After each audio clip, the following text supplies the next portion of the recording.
Would you like to do it? Yes. Okay. I will call the adjourned regular city council meeting of May 22nd, 2017 to order.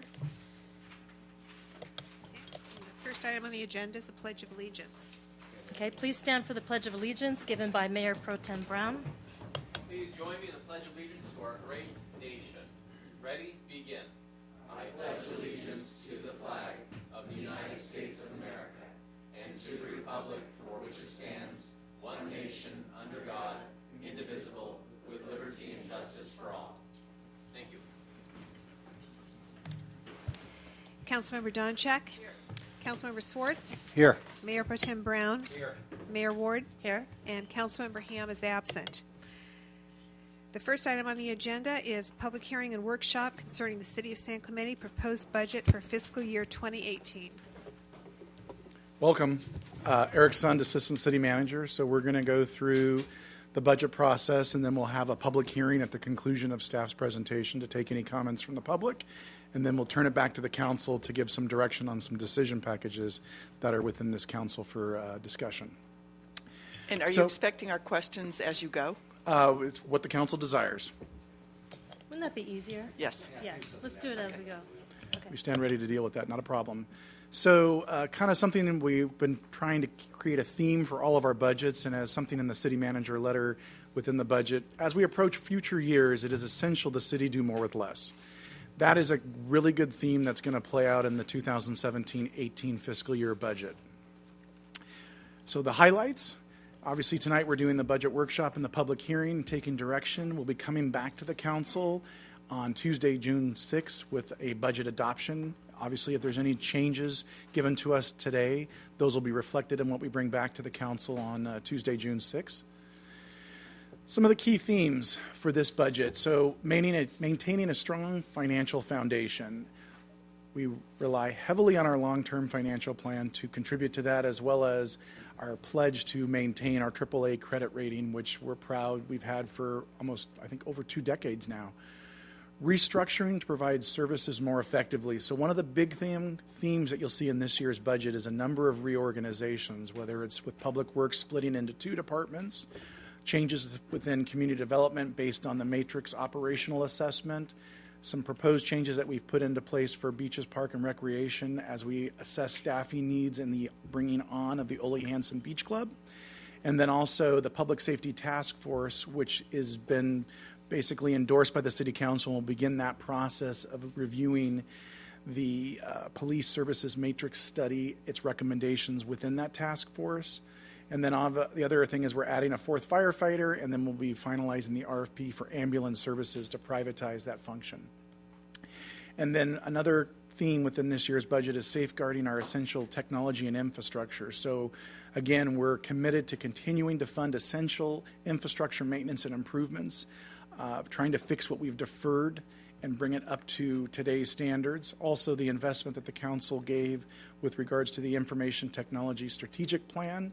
And then in this year's budget, we're also setting aside $2.5 million to help fund future city facility projects, whether it be the Civic Center relocation project that'll be coming before the council in the next fiscal year, or other facility improvements. This fund, if you recall, has been underfunded for many years, and so we wanted to get a jump start on that while we have the money to fund it. So with that, this kind of gives you the table of contents of tonight's workshop and public hearing. We're going to do the budget overview. We're going to go over department budget highlights. We'll have the CIP program overview. We'll deliberate on the city council decision packages, and then we'll open up the public hearing, and then we'll address questions or comments and take direction from council to bring back at the June 6th budget adoption. And so with that, I'm going to go ahead and turn it over to Judy Vinson, our Deputy Administrative Services Director, to begin the budget overview. Thank you. Thanks, Eric. Welcome, Mayor and Council members, to our budget workshop and public hearing. As Eric talked about, first thing we're going to do is I'm sorry, I got lost here a little bit. We're going to look at our budget overview. So in total, for the city's all funds budget, this includes one-time items, capital items, reserve transfers, et cetera. The total revenues are $128.4 million and total expenditures of $134.5 million. Wait, what am I, I'm not used to using this mouse up here. Is it the, oh, I got it, okay. I got it. Here's the different funds that are involved in the total budget. The largest of which is our general fund budget at $68 million. The second largest is our enterprise funds, our water, sewer, storm drain operations, et cetera, that are at $45.7 million, showing the total spending plan of $134.5. Now, remember, again, these include all of our one-time and operating items. So moving on to the general fund revenues and expenditures, we're going to focus mostly on the general fund in this overview. And so this is the total general fund revenues and expenditures, and you can see 16-17 and then 17-18. And so for the revenues, the dark blue item there, 63 to 63.3 million, not a large change in our overall total revenues. And our expenditures actually show a decrease in total expenditures, but again, most of that is related to capital projects that get budgeted one year and not the next. If we really just look at the operating budget, you see a better picture of what the city's looking at in terms of our general fund. So last year, 59 million in revenues and 58.8 in expenditures. This year, 61.5 in revenues, 60.5 in expenditures. So what that creates is an operating position of a little over $1 million. And I want to take a moment here because you've seen in the last few years, we've had operating positions as low as 150,000, 200,000, which puts us in a difficult spot if there is something that, this is a budget. And so sometimes things happen during the year. And so having this amount of operating position provides a little bit of a cushion to weather those storms. Also, this is money that we can use in future for capital projects, so it's sort of like the funds you put into your savings account for future years that you can use for capital projects. And the other important point about this is where our our operating position used to be before the economic downturn. Yes? Sure. Also, since we are projecting out some significant shortfalls in the next couple years down the road, are we going to be able to accumulate this? In other words, can we, instead of looking to spend it on anything, just put it into some type of reserve or whatever against our future shortfalls? Is that something else that we make a decision on? Well, it's not something we'll make a decision on, but the lower this number is, that means next year, if revenues don't increase as much as expenditures, this number is going to go lower and lower. So if you have this built up right now, knowing exactly what you said is correct, there's big ticket items coming in the next several years, this allows us to be able to weather that storm as those items come up. But Judy, our long-term financial plan, that's where we take it into consideration. So we're not just going to look at this as a pot of gold at the end of the year. Exactly. Okay. As long as I've been on council, years 4 and 5 is about $1 million to $1.5 million in the negative, just because it's a little bit of a, it's an aggressive position that the reality of it comes to us that time that we make adjustments. So it always feels like that's our long-term financial planning tool, and I guess it keeps us more conservative that way. Keeps us a little bit better behaved, which is great, which is the way it should be, right? So. Right, and so this does get us back to those times when we do have a little bit of a cushion there to weather those storms. So if we look at the total general fund revenues, and this is by item, so you see taxes, permits and fees, intergovernmental. The largest increase is taxes, and the majority of that is property tax and sales tax, which I'll be talking about a little bit further in just a moment. The biggest decrease is our intergovernmental, $2 million decrease, and what that is we had several one-time grants in fiscal year 16-17 that we wouldn't have in the next year. And so those grants are things like the Safe Routes to School grant. There was a sand replenishment grant. So we get those in 16-17, but don't see them in 17-18. Again, this is total, not our operating position. So if we focus on sales tax, actually, I feel like I missed property tax. Okay, sorry. Property tax has been actually a good story for us over the last several years. We've had increases. We anticipate 1.5 million increase, or about 5% from the current year to next year. This is a function of increased market values, increased sales. The housing market has done very well over the last several years. Can we expect that to continue throughout, for 5 or 10 years? That's hard to say. But we have seen growth, and that's been a good thing for us to be able to set aside some funds and weather these storms.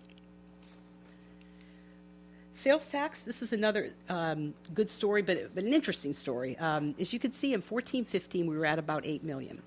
17-18, we're at 9.7. So that 1.7 million, it's about 17%. That's a significant increase.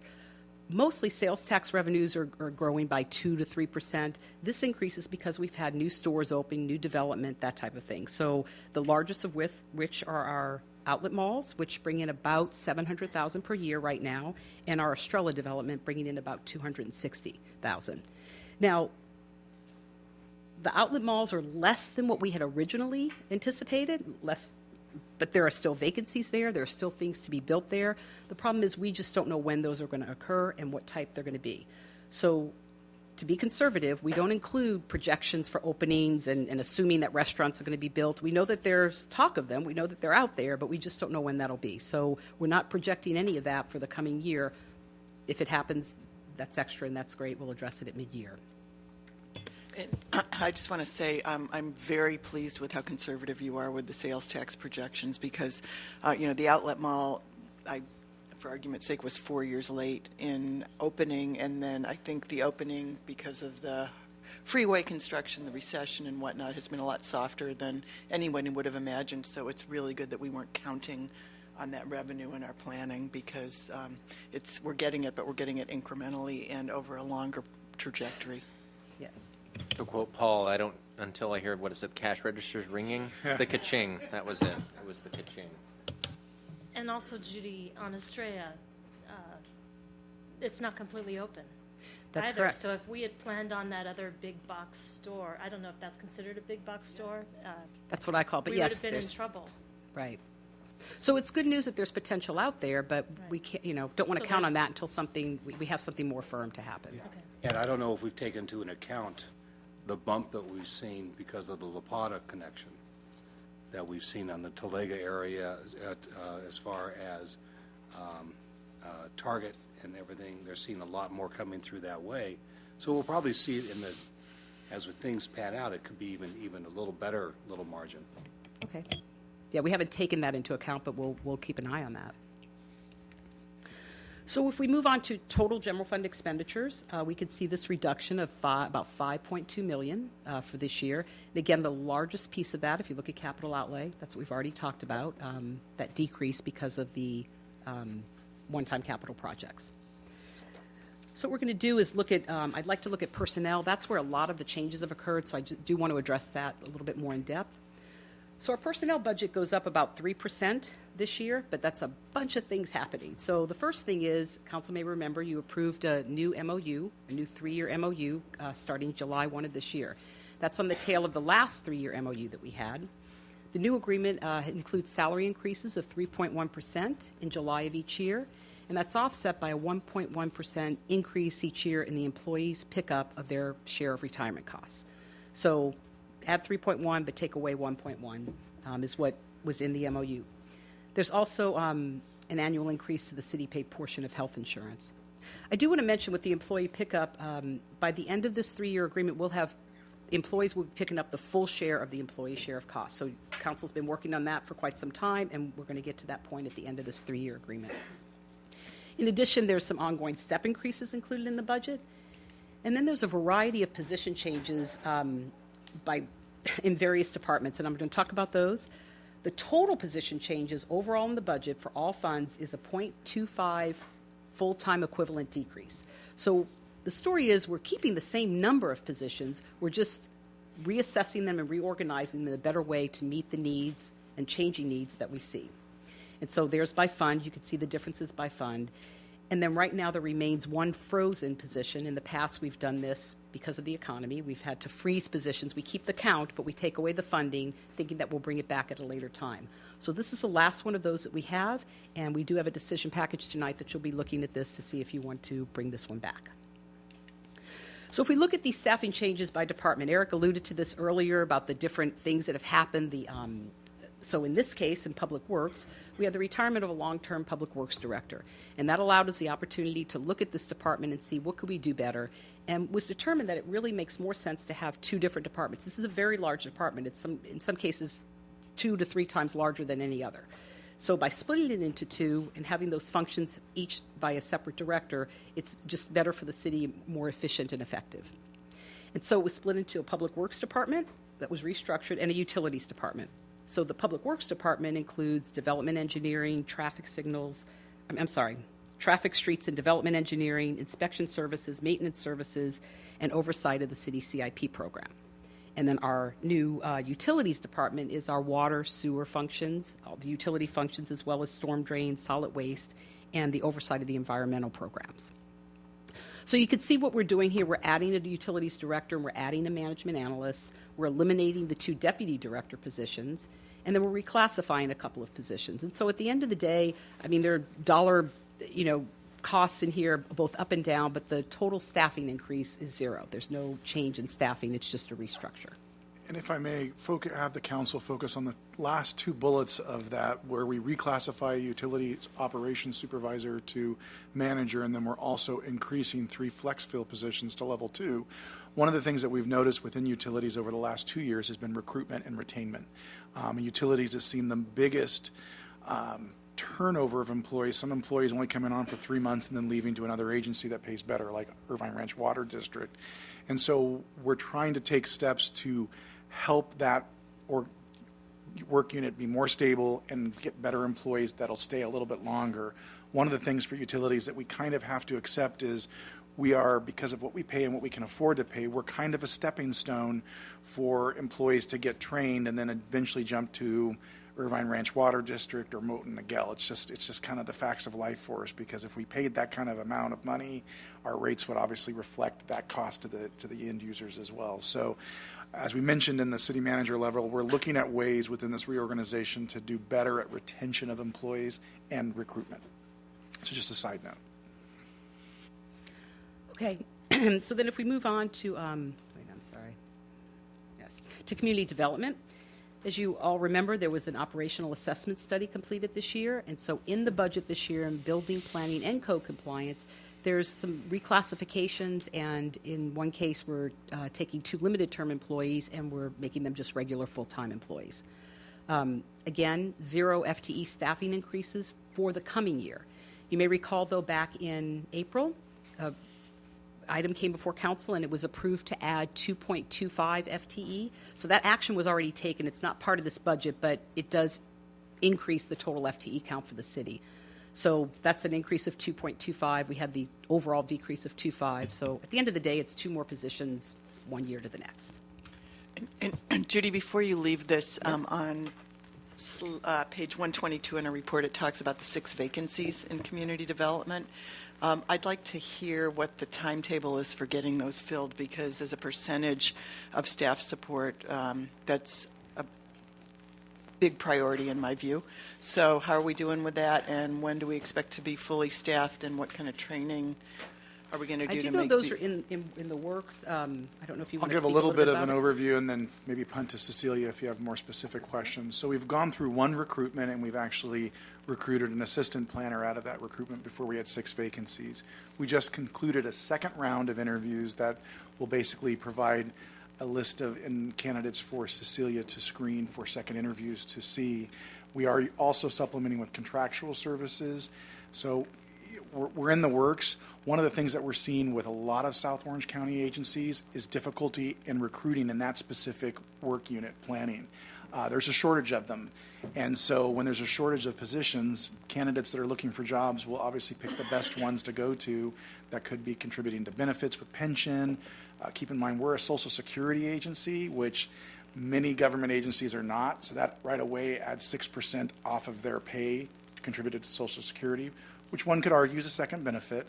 But with that, I'll kind of give it to Cecilia to talk a little bit more in the details if you'd like. Thank you, Mayor and Council. Cecilia Gallardo-Daly, Community Development Director. As Eric mentioned, we are in the process of filling our vacant positions. When we started recruiting for vacancies, we didn't start out with the number of vacancies that we have today. We had 2 to 3 vacancies at the time, and now we have 6. So we've been able to add a community development technician who's on staff now, and an assistant planner who's on staff now. We're hoping through this current recruitment process that we're in, that we started back in the fall, that we can add at least 1 or 2 more planners. It may be that for the next year, we may be contracting with a planning firm for as-needed planning services to augment staff. We may have to go out for another recruitment for specialized staff in certain disciplines if we can't fill that need through this current recruitment. But again, it's very optimistic to think that through that recruitment, we could fill all 6 positions. So, we're trying to get staffed up as best we can. I don't know that I could give you a date for when that would necessarily occur. Is this something that if the council, is there a way the council can help you with this, either by giving you permission for more contracted services or 2 recruiters rather than 1 recruiter? Is there something we can do?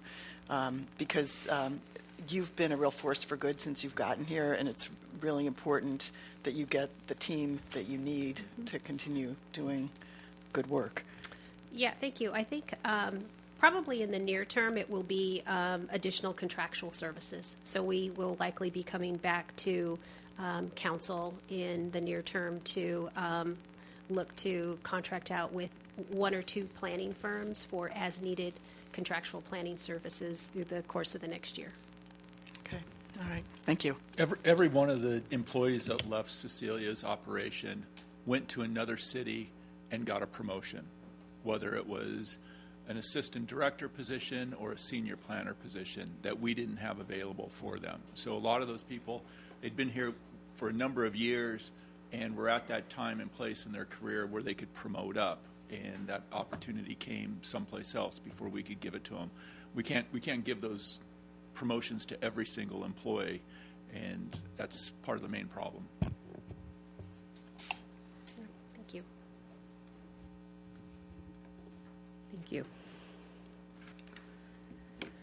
So another area where we had quite a bit of reassessment, it was beaches, parks, and recreation. We reopened the Ole Hansen Beach Club, as you all know, and after some time of running that a little bit and listening to community input, we've made some changes to sort of help a little bit with all of recreation and aquatics programming. So you could see some of the staffing changes here, adding several positions, and then in the terms we had several benefited part-time positions. So some of those were moving up to be full-time and eliminating a half of one of those, and then another reclassification. In addition, in our BPR administration department, we've reclassified the assistant BPR director to recreation manager, and we're decreasing some previously frozen positions. They weren't funded, but our BPR director and management analyst too. And then in addition, in golf, there's a vacant position that was decreased. I want to take a moment to interject on this BPR. Yes, sir, before I interject. Yeah, well, I want to take a moment to interject, too. I was involved obviously with the original creation of Hermosa Park and the Aquatic Center. And at the time we put it together, it was fully intended for us to be looking for possibly partnering with an outside operator so that the city wouldn't have to be putting the cost in our general fund to maintain it and run it. And that's an operator could bring in, they could generate their programming, and through the fees, we actually have it as a profit center for us instead of a cost center for us. So I'm not going to look to throw this in now, obviously, in this current year budget, but I do want to throw in this future work on this, is to look at bringing something like that in there that was originally conceived of and thought of at the beginning as how that operation would best be run. We've already tested the waters a bit at Ole Hansen. As we know, we're running some stuff through, upstairs or handling that. We have an operator there as far as the catering goes, so on and so forth in the venue.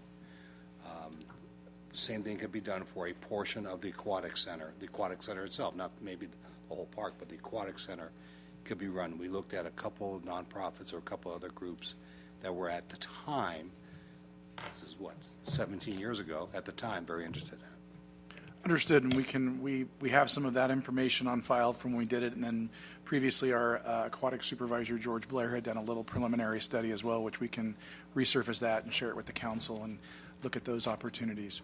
Specific to the Beaches, Park, and Recreation Department, one of the things that we started to see as we were assessing the needs, I'm jumping ahead a little bit, marine safety is no longer in BPR. It's being pulled out and put directly into public safety. and golf is reporting directly to me. So at the end of the day, that leaves us with one division, recreation.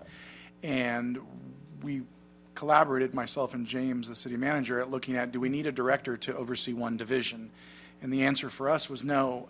It was too big of a position for too small of a responsibility. So when we had a vacancy, as we always do, we reevaluate what our needs are. And when we lost the assistant BPR director, we looked at it and decided that the most appropriate fit would be a recreation manager to oversee recreation. And so that's why you'll see up here, you see the reclassification of the assistant BPR director to recreation manager. Now, I've heard through the community that we've eliminated the recreation manager and moved the position into administration.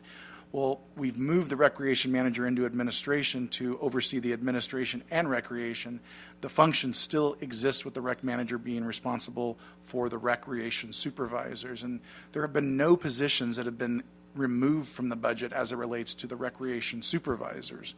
Currently, we have 2 filled recreation supervisors, and tonight we're also asking to take the vacant recreation supervisor, George Blair's position, and upgrade it to an aquatic supervisor.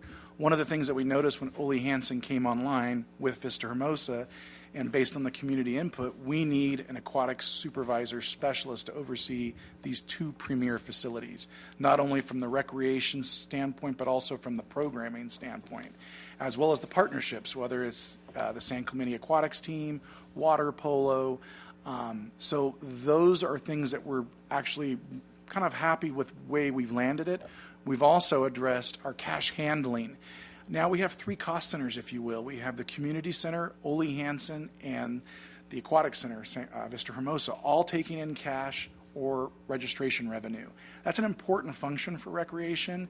And so by upgrading and bringing on another customer service specialist too, reclassifying, we'll be able to have better cash control with all of those facilities. That's not to say we don't have good cash control, but I think it'll improve what we already have from a control standpoint. So I think these changes really reflect well with what our demands are. And then obviously we'll be looking to the park master plan to provide additional guidance into the wants and needs of recreation in the Beaches Park and Recreation Department. So I just wanted to clarify that. Okay. I was just going to say one quick note. I remember when we went over, we looked at, I think the YMCA was one of them, and a few different groups when we opened the pool. And the notes, we have the minutes of that decision as well. It's probably even a recording of the deliberation. It might be an interesting thing to hear how that was presented. It's been a few years, so maybe 3 years since we deliberated on the item, so maybe it's time to relook at it. I don't know, but I think that's a really good point, because that was when Sharon Hyder was here, and it was, we didn't know. It hadn't opened, and there were a lot of good reasons to keep it in-house versus contracting it out, but it's probably time to take a look.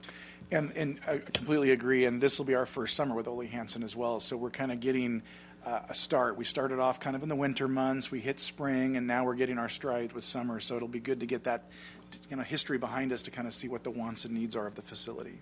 Yeah, and I agree. And also, we're finally having both pools going at the same time. That is correct. So, I mean, that's what the vision was from day one, was we're going to have both pools in full operation. We didn't want to have to then double up on our aquatics people and recreation people to manage all the sites and to handle the programs and determine what program goes where.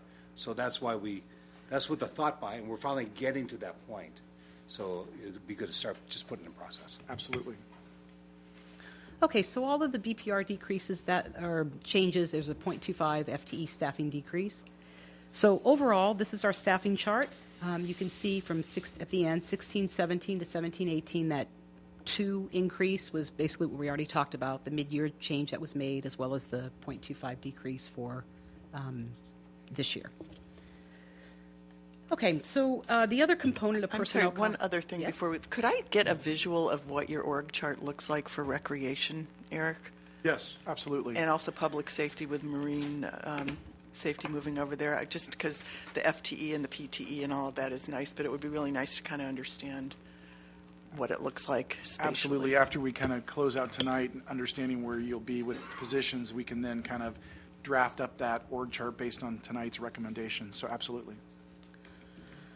Okay, so the other component of personnel costs I wanted to talk about is pension costs. which gets very complicated because we have so many pension pieces.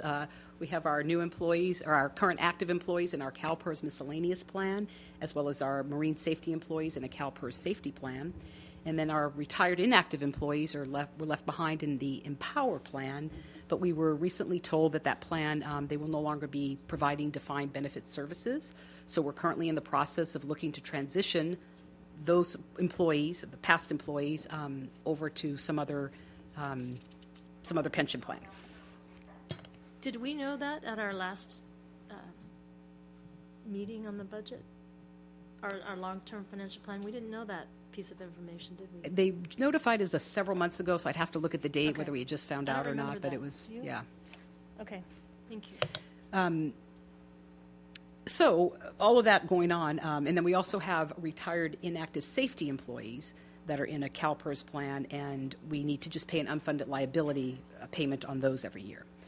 So overall, not counting that liability payment with the retired inactive public safety employees, we have a 6% decrease in our pension plan.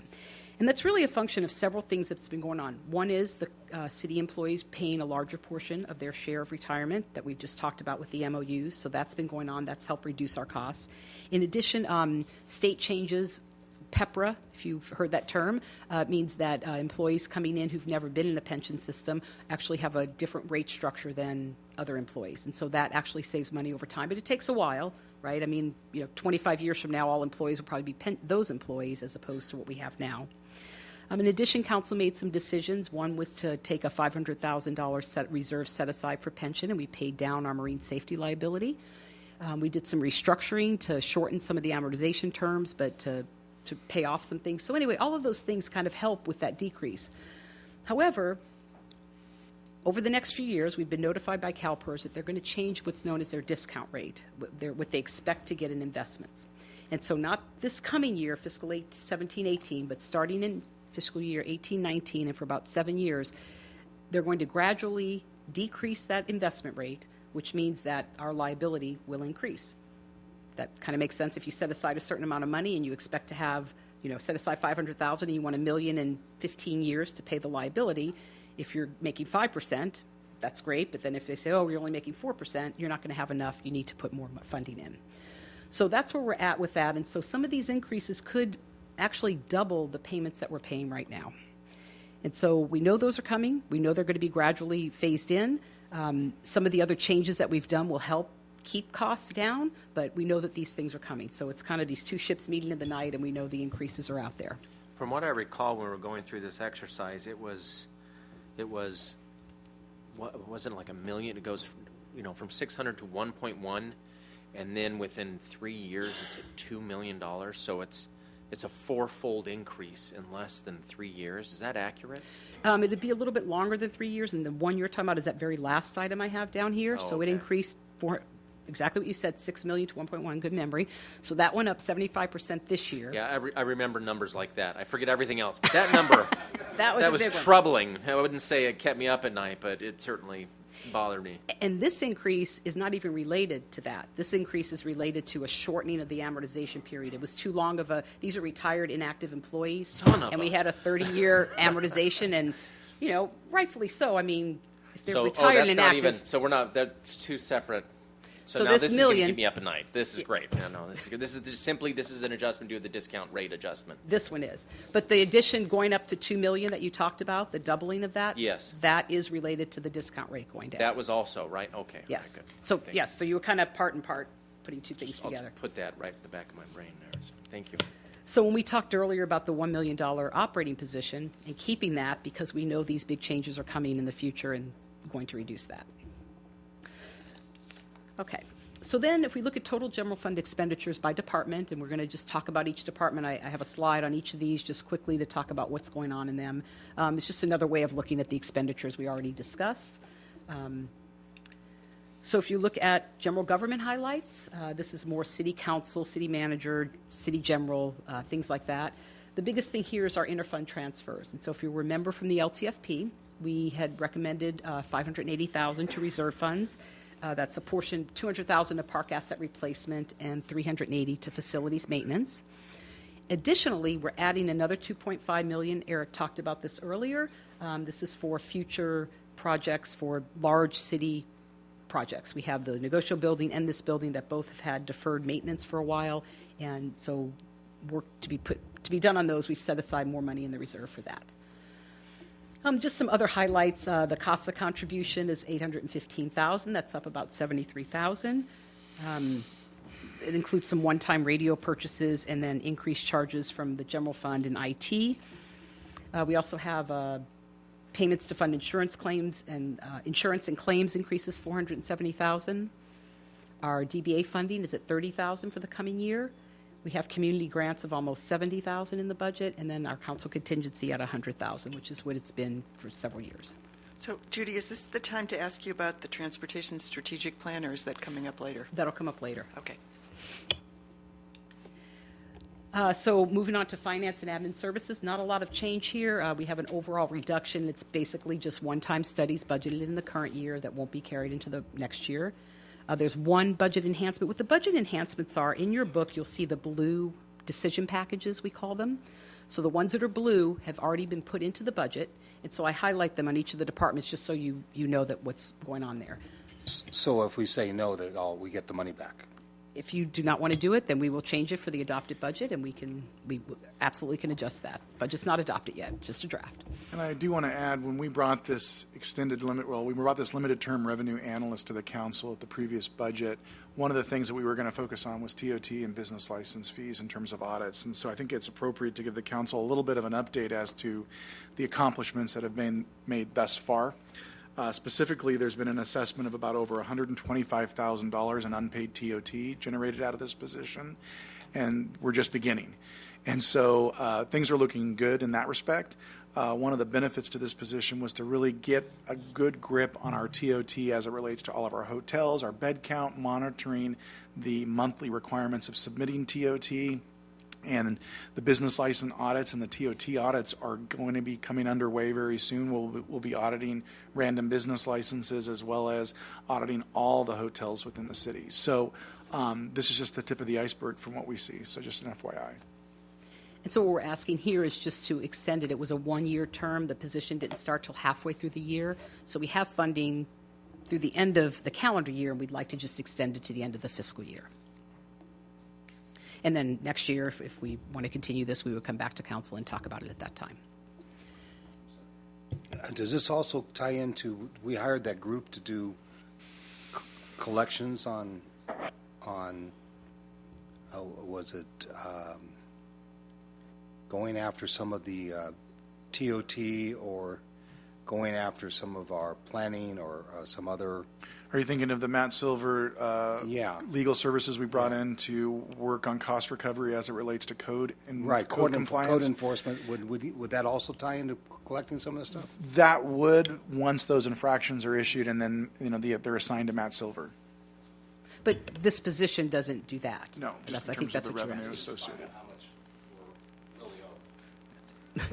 Does this position include if we want to put the TOT initiative back on the 2018 ballot? Is this individual involved with that in terms of projections? No. Okay. Okay, so let's move on to our public safety department. So total funding for public safety, it's about 44% of our budget, $26.1 million, composed of police, fire, and marine safety. Now that we've moved that into this area, you can see the total budgets there. Let's start with police services. So our contract costs increase from our adjusted contract of this year by about a little under 3%. The full-time staffing levels remain the same. There's not a lot of change in this year's contract. We're defunding $35,000 for a vacant half-time investigator. It was extra help. If you might remember, last year we added a full-time investigator because these positions were either difficult to fill or OCSD, I think, just doesn't want to hire, the part-time. It just doesn't really work out for these positions. So we're removing that. So the increase here is mainly just related to labor contract negotiations. And I just want to remind you that in mid-year, we also received an increase of another 1.9%. So really the contract increase over the original 16-17 budget is about 4.93% or $676,000. Just a quick question. Yes. Now, this is budget if those positions are actually, bodies are in them and working. Correct. Versus, right now, we have a lot of vacant spots that we've authorized, right? Right, so what happens each year, OCSD tracks these vacancies. Sometimes they have to fill them with overtime, or other means because it's necessary to fill those. But there are often times where we have vacancy credits that we receive that are in excess of the overtime. And at the end of the year, we get reimbursed that vacancy credit. And so this year, I think we're looking at about $500,000 or $600,000 of a credit back to our, $13 million contract for that vacancy. Our hope would be that the positions are filled. We're not necessarily wanting those credits, but you are absolutely correct. Can I ask one question? Will you Yes. please talk about what the 216-17 mid-year contract adjustment, what was that? That was again related to the labor agreements. So they were not finalized when we had the budget last year, and then after July 1, I believe it was sometime in August or September, they were finalized, and so we got sort of a bill. If we'd have known what the contracts were, and it was a retroactive increase, so then we got the bill for that. Okay. Before we leave, I'm looking at page 116 in the report. You have key initiatives for the coming year. Support the new OCSD police chief, who is Yes. here this evening. Welcome. You have facilitate the new public safety task force. You have maintain and improve response times, and some other things. Very near and dear to my heart is that the new chief read the matrix study and use that as a springboard for staffing and resource deployment going into the next fiscal year, because the report is only as good as the actions that come out of it. And so I'm looking for leadership in that way. And the other thing, which may translate to a financial implication, there's a saying in business, how you measure is how you manage, and we've not been able to get good quality data for whatever reason up until now. Now the matrix study has given us kind of a template for how to look at different levels of crime and different response times and whatnot. I really hope that is baked into this budget, that we're going to start getting monthly or quarterly reports on what's going on around town that are apples to apples, completely transparent, and presented in a way that the everyday person like ourselves can understand exactly what's going on. So I don't know if there's a budget implication there. If there is, as the, time goes on, please come back and tell us, because getting the matrix study translated into action has to be a priority, and I'm guessing it has budget implications. What I can add to it is, I'm the only council member here today that was in on the interviews with our potential chiefs. The matrix study was discussed. They were given questions. Our new chief was very responsive. He knew a lot of what was in it. He's very familiar with community policing. He's got a good history on that. So, and he also brought to us the fact that important to communicate and provide us with data of what's going on. So just to let you know that that's already started in the works even before he hit the desk. And actually, you just used an important word, communications, because that was one of the key findings in that study, that you all may know what you're doing, but everyone else, none of us do, and us being the community. Yeah. Okay. So I bring it up under the context of budget because I expect next year to be a year of change in a good way. Well, as you mentioned, the assessment study was completed and the task force was developed, and I'll be meeting with Chief Peters as well to look at budget implications and things of that nature to make sure that those things are addressed, at least from a budgetary standpoint. Remind me, what time of year do we start on the budget? Do we start looking at next year? What month is that? Usually around November, December, where we're looking at operational changes. The dollars, really, we start more in January, but we really in October, November start kind of doing the pre-planning as part of the financial forecast as well. So we really should have some report back where we are with implementing the matrix study and what we need around that time for you to be able to do that, to project what we need for next year. And I think it's our hopes as well as we get the Public Safety Task Force up, there's some urgency to get those deliberations quickly so we can at least start to integrate them in the long-term financial plan in early 2018. Obviously, maybe not catching everything and then, finally landing it within the proposed budget as well. And the OCSC contract will be coming to City Council on June 6th, the same night as budget adoption. I don't think we'll do a long presentation. This is kind of it. We kind of know what's going on, so if you had questions, we could talk about them now. Obviously, you can always pull that item. We could talk about it, but just want to mention that to you, that's when the contract will be coming forward. If we move on to our fire and ambulance services, our base contract increases 4.5%. And I want to mention that we've been told by OCFA that that's kind of what we can expect for the next several years, is a 4.5% increase, which is the maximum allowed under our contract. In police services, it's based on our actual costs and how we manage our contract each year, what we want to do. But those increases right now, based on the current staffing level, are projected at between 4.5% to 5.5% as well. Our OCFA contract budget right now includes one full-time ambulance at actual cost, and we also include funding for a second full-time ambulance with a private ambulance provider. As you all are aware, we have an RFP in process to privatize the ambulance services, and so the costs will change from those two, but not knowing what they are, we budgeted the same as the prior year, and then we'll see how the RFP lands and what those costs will be. Yeah, and I just want to have us keep in mind, potentially, should we have resolution and have an emergency room opening and operating again, where we've included the fact that they would stabilize and then they would transport out, that we should keep an eye on what the new facility hopefully will be doing if we get it done, and how that reflects on how the operations we're committing to here can then be adjusted. So, Okay. I'm glad you mentioned that, because it sort of leads into the next item with our fire services, is OCFA has recommended, and this has been brought to you before, talked about adding our fourth firefighter to our Engine 50. Number one, it's best practices in the industry, and then number two, with the hospital closing, it created more of a burden when you don't have enough paramedic firefighters to operate. And so what's been suggested is that years 1 and 2, OCFA would fund the total cost of this fourth position, and year 1 would basically be starting this coming year. Excuse me.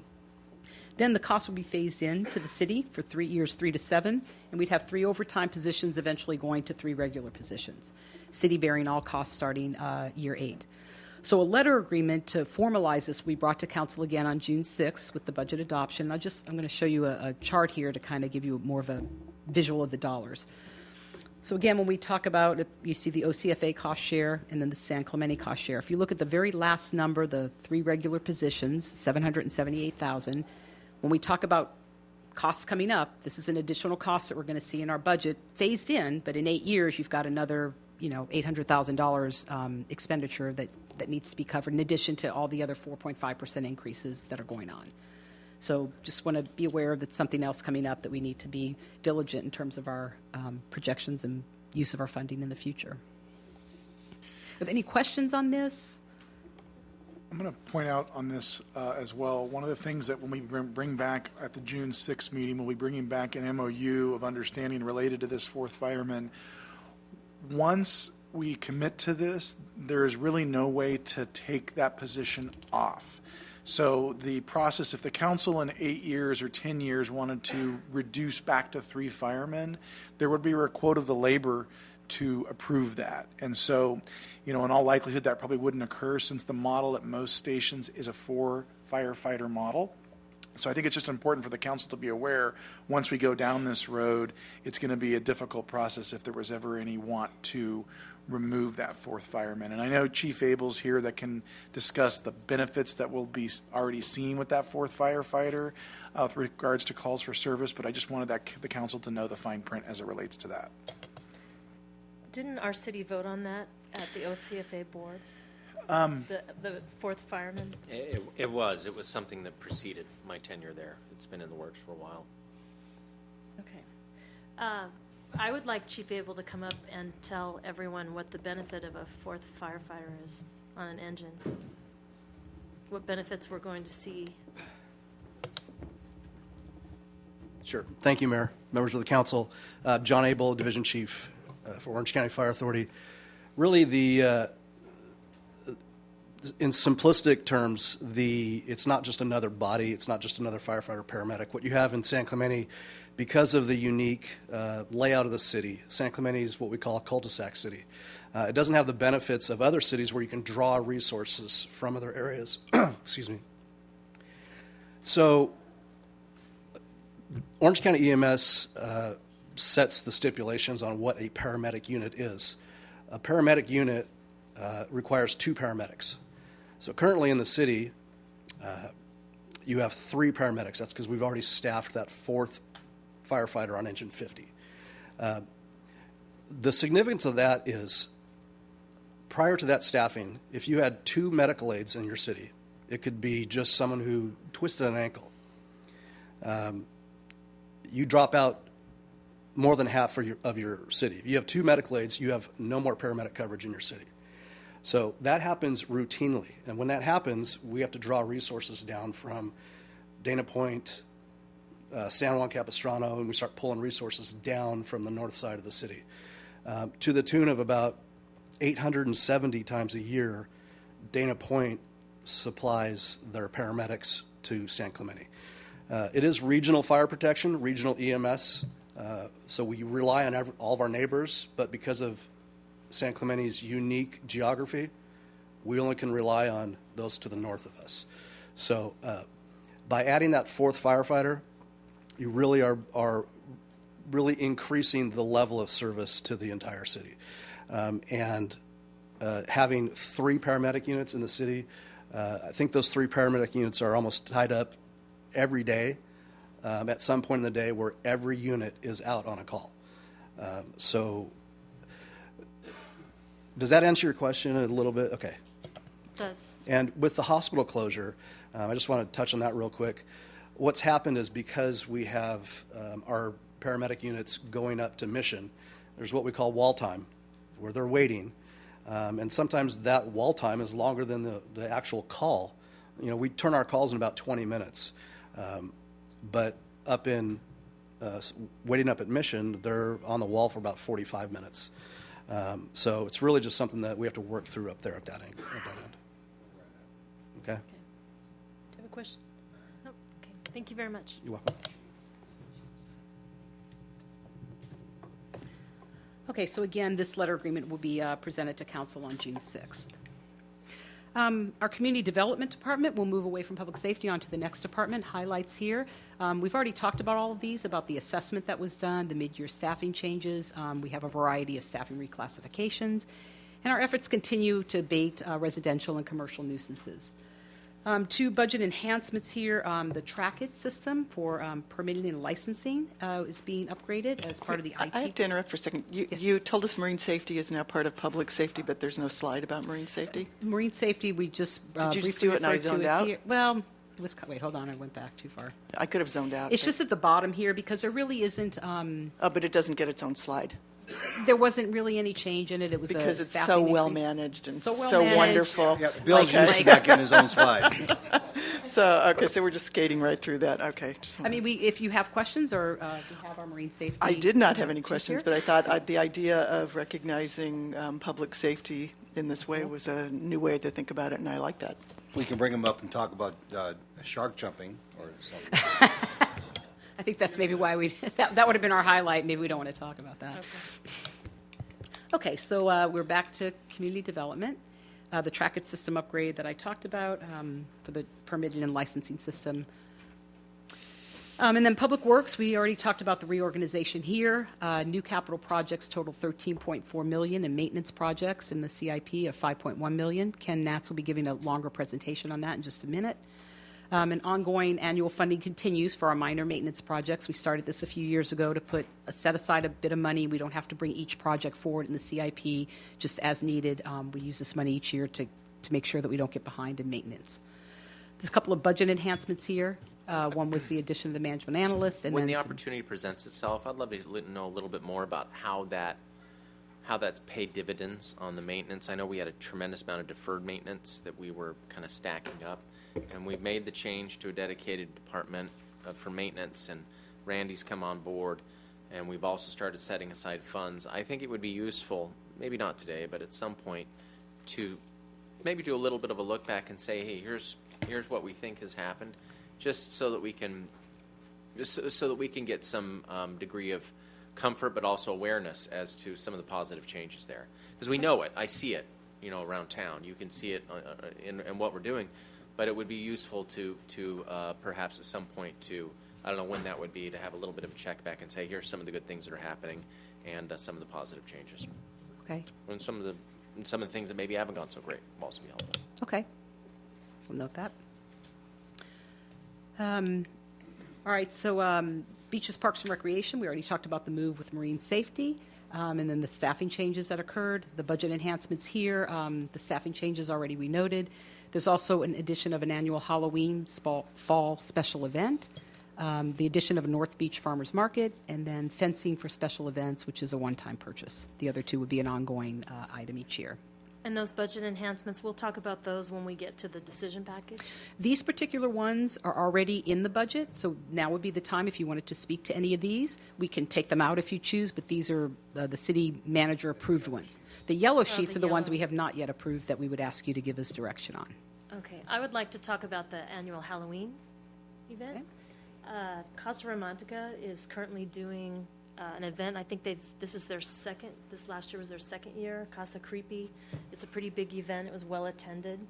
I would like to talk about doing, instead of that, I think it was $5,000. Yes? Looking into a night or two of the Island Nights at the Beach Club. Maybe that would be a better fit for that. I don't know if there's possible programming problems with that, but I'm not sure that we should. I'd like to see if we could use that Halloween money for something else. I think we'd just be in competition with the Casa. That's what I was trying to get to. So CASA's already doing something, which by And we're participating. we're participating just by the way the budgeting works out on that. So we want to, but is the one at the CASA lean towards a lot of kids' activities, or is it, because I'm not familiar with it, or is it more of an adult affair up there, and so would this be more of a kids' thing? What's the difference? I can bring our recreation manager up, Samantha Thomas, and she can speak to what she knows about Because it. the way I interpreted this was staff wanted to do something in the fall, just to It says balance that out the here. I thought it calendar. just But said Halloween. does it just say Halloween in Where the we looked actual budget before. ask? We have never had a fall/Halloween event within BPR, and so one of the things that we thought about was to integrate that into this next year's programming, but I'll let Samantha further elaborate. Good evening, Council. Samantha Thomas, Recreation Manager. I can speak a little bit to what our concept was here. And to touch on what you guys had been talking about, we were looking to expand our programming into the fall. As I think many of you have seen your calendars, our summer is quite busy with an expanded music and movie series, and Island Nights would be kind of included, I suppose, within our summer programming. We can certainly address that if you'd like to. Fall programming, from our event standpoint, we currently operate a San Clemente Play School Harvest Festival that's dedicated to 3 to 5-year-olds, and we get about 50 children there, and that's out at Tierra Grande Park.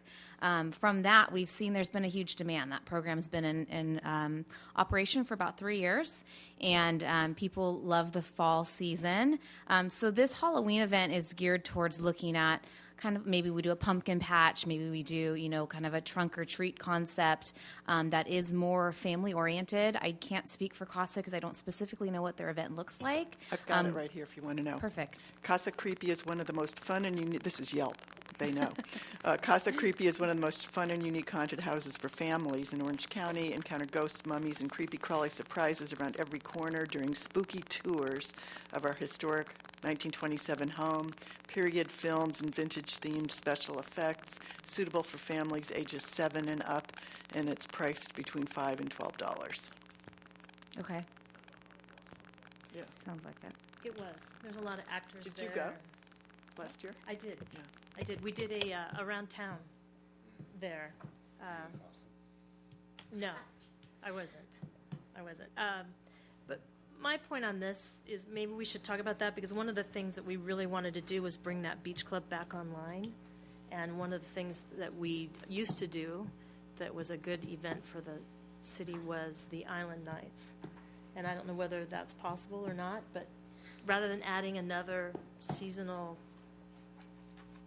event, I thought maybe we should look at that possibility instead and hear about that when it comes to budget time.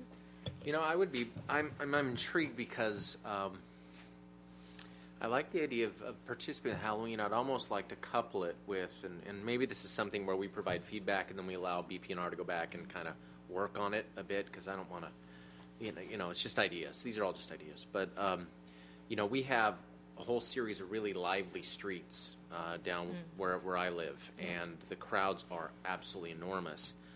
A lot of homeowners go over the top and make it a great production.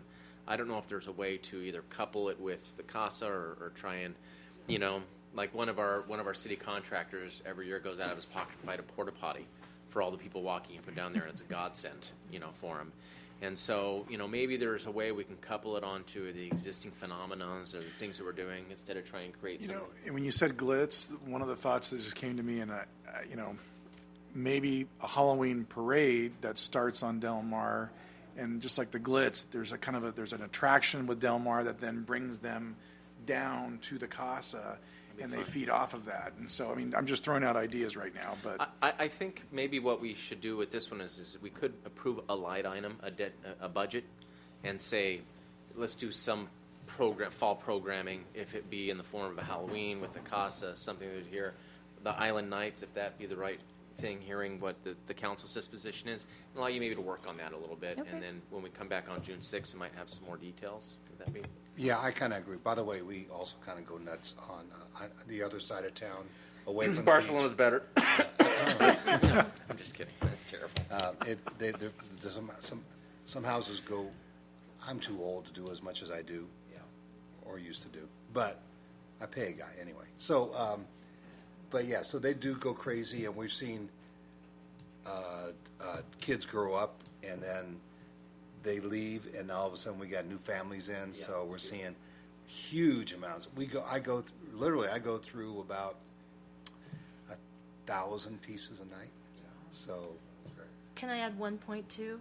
Is the Outlet Mall is also doing something on Halloween, and they let little kids go through. And I'm just afraid if we do another full fall event with inflatables and face painting, that's already being done. So I kind of like your idea of partnering and enhancing other areas where it's going on, but I don't know if I want to make recreation do a full Halloween. well, why don't we event. just leave, as he said, leave this as approve the budget item, but say we want to review how it's going to be, what's going to be done, and take a more coordinated look at it with all the other things going on in town. absolutely. But you heard what we said. Yeah, and we'll work with BPR Commission on this as well and kind of bounce some ideas off of them. Okay. Okay. Can I ask one thing also while I've got you up here? Are we going to have any budget for our 90th anniversary? We got San Clemente Day coming up next February, I know. But I'm just wondering if there was something we had already kind of set aside some funds for that, because it would be cool to have, you know, collectibles, memorabilia, things like that. So the short answer is no, but the long answer is it will.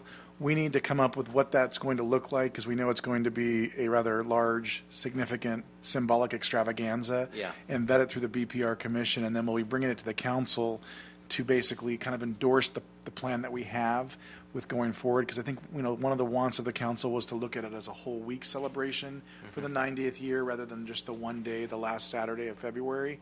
And so we'll be coming back to council with our plan, as well as the monies necessary for it. But to put it in the budget, in the proposed, was a little preliminary, since we hadn't really worked out what it would look like yet. All right, just wanted to kind of raise awareness to the council that that's still kind of hanging out there. Sure. It is a big celebration. I think we've seen some things in the past, so at the very least, we should look at it as a precursor for our 100th anniversary and do a nice test run. So. Yeah, is that going to include all the costumes for the council having to dress up in? Yeah, I don't believe that's included in the budget at all. I think we're at rainbows. I think we'll be fitting right in. So, thank you, Samantha. Thank you. Thanks, Samantha. Okay, so what I heard is we will leave the $5,000, but we're going to retitle it, if you will. It's an additional annual special event. Okay. Judy, before you go any further, will you clarify the difference between the yellow pages and the blue pages? Yes, so blue pages, the numbers, any cost is already included in the budget, and when you see budget enhancements on my slides, that's the blue pages. The yellow, at the very end of this, we're going to talk about city council decisions, and they're not in the budget. If you choose to do them, they'll add a cost to the budget. At what point do you want us to speak about the decision packages that are in here? I think as we come up to each, maybe I've passed something that you already wanted to speak on. As we come to each department, you could ask about them That there. would make sense for me, instead of waiting till Yeah, I get to the thought we were very going to go end. one at a time. But the yellow ones, we're going to do all together at once at the end. Because that's when you'll have to give direction, and that's where I have the slide. Yes. Right. All right. Kind of what's in the budget and then what you want to add to the budget. Yeah. Okay. And this is just to mention the Ole Hansen Beach Club. We talked about these staffing changes. And so the hours are going to be in the summer, starting June 5th. These are new summer hours, expanding those based on public input. So Monday through Thursday, 10 to 6, and then Friday through Sunday, 10 to 2. Total summer hours, about 44 hours per week. And then fall and winter, it'll be about 27 hours, and spring, about 30 hours. So there'll be adjusted times based on the season. And then the aquatic center, there's the hours for those there.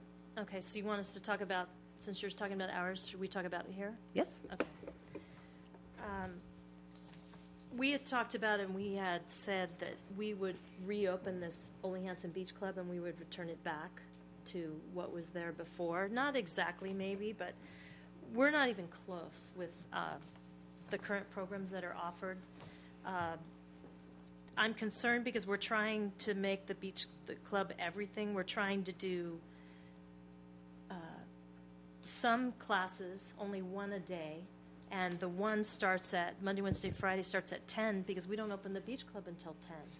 And then right at 11:30, we're letting people come in for swim. So I'm concerned with the hours. I think maybe we need to share a couple of the classes that are at the other pool with this one. Or at least we need to return the aerobics classes to the senior citizens Monday, Wednesday, Friday, and a class Tuesday, Thursday. We're not doing that yet. So I kind of wanted to understand the hours and I had specific questions. So you would know about that? Yeah, we can talk through it. Okay. Absolutely. So summer hours, you have, let's just go Monday through Thursday, you have 10 to 6 that the beach club's even open. And then from 10 to 12, you have where you're offering a private instructor to teach swimming. Where would that private instructor be conducting that? So the teaching pool, if we're doing lessons, we're going to do lessons in the teaching pool. All of our children's and youth lessons will be there. Okay. Any adult programming will be in the 25-yard pool. And to accommodate our lap swimmers who have been our most prevalent users at that facility, we do intend to leave at least one lane open for public lap swim, depending on the volume of our class attendance. So the adult programming right now, we've offered quite a bit since January, and none of it has been successful thus far. We do have registrations for the upcoming June class. That's through Deborah Thurn. She's one of our contractors, and that's the aqua arthritis class, I believe is what it's called. So she's finally got registrations for that beginning in June. Not everyone's registered yet for that class. I would believe just that. to So, let you know. and we won't cancel it because it has 6, so that's our minimum. So it will go. Okay, but where Is your point you want an analysis of the hours with the objective of restoring the Ole Hansen Beach Club to the experience that residents had before it was closed? And we can just direct staff? Because what I'm seeing is, what you're saying is, hey, since January, we've pretty much had just lap swimmers, but the classes really weren't offered. And then one was offered, but it was at 1:15 in the afternoon. Very cold this winter, but at 1:15, not very many people are going to go. Sure. They want to be there in the morning. And so my point is, just a real quick question first, though. Are all the classes, even the parent with their child swimming class that you're offering, is that in the little pool also? Yes. Some of our youth classes are in the 25-yard pool, depending on the advanced level that they're at. So we've got So some are not. So our youth classes are split. they're kind of back and forth. It depends on the level of swimming that they're at. Our parent and taught are in the teaching pool. It's about 2.5 feet, so that's a great fit for them. It's a lot warmer as well. Well, all right, so I guess what I would say is the senior citizens and the disabled people in the city should have the pool for 2 hours in the morning for 2 classes. However we can do that, we shouldn't be parsing off lanes, because how can those classes grow where people finally come back? It's been 5 years they've given up. So if you start doing that, how can we ever take that pool back? Sure.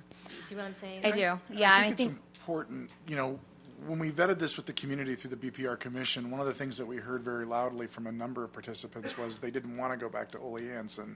They liked the locker facilities at Vista Hermosa, liked the parking accessibility, they liked the warm pool. And so I completely understand, the concerns, but I think, when we say returning Ole Hansen back to what it was, I think it's hard to say that or to do that, because when it was open, we didn't have Vista Hermosa Sports Park operating in full flow, and now it's a different dynamic.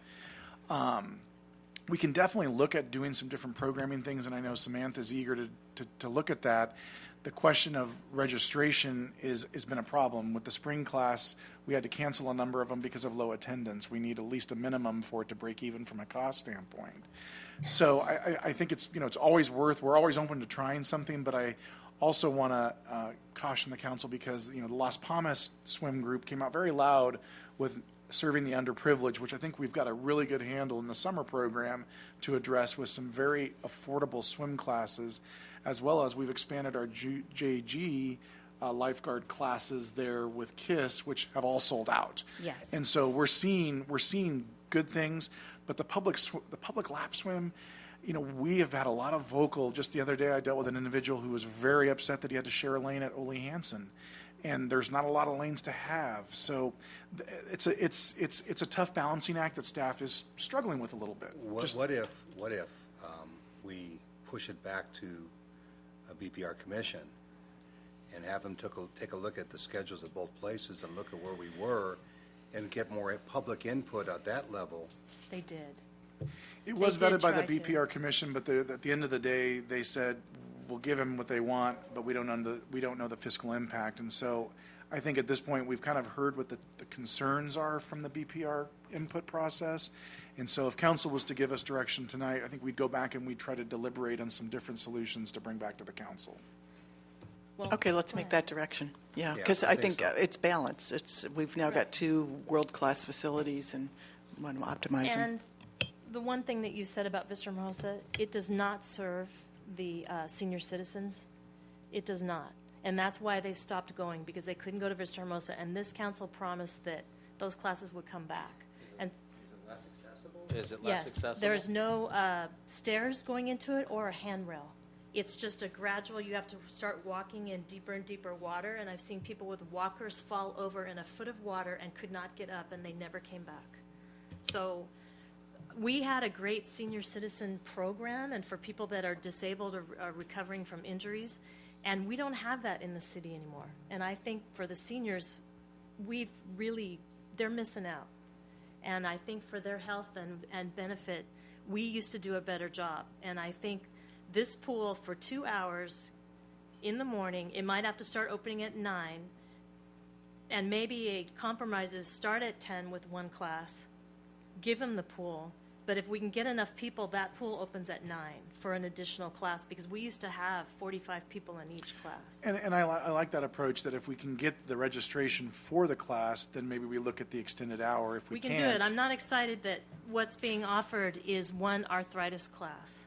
And I found out a little bit about it from someone. I couldn't reach the instructor, but I think this class involves a belt where you're floating, and that is not going to work for the senior citizens. They have to be standing on the ground. So this programming is not going to do it for what the Beach Club was for that group segment. I think all the swimming classes, we're trying to do it at both pools, but I don't understand why for 2 hours they can't have the big pool and have these classes, because I think they're going to grow. And I think what we're going to find in the winter is Ole Hansen is much warmer than the other pool in the winter. much warmer. And we went year-round at that pool, where people stopped going at Vista Hermosa because of the wind. So with regards to kind of the discussion of programming, what kind of programming would the council like us to see with regards to Ole Hansen? I want to see water aerobics, because it's all levels of people. Sure. If you start doing something that's belts and something odd, it's not going to work for the senior citizens.